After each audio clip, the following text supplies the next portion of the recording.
नमस्कार दोस्तों, मेरे YouTube चैनल पर आपका स्वागत है। दोस्तों आज नज़र मोहनी देवत हूँ। जैन भाई ला करना है, मैं विधि बता तेसने करहा और तुरंत वश में होही। और विश्वास से करहा तब होही। विश्वास करके ना ये करहा है तब वो वश में होही। अब मैं ओकर विधि बताता हूँ। एक नरियर काली माता ला दे देवे। काली मंदिर में मतलब चढ़ा आबे।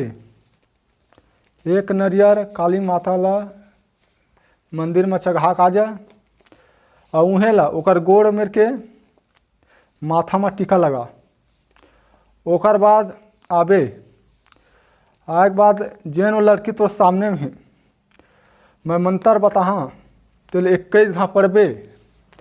21 घाव पढ़ के एक ठा नींबू काटबे और दोनों पैर के गोड़ में दाब दे। मतलब नींबू पर खड़ा हो जा। खड़ा होकर 21 मंत्र पढ़।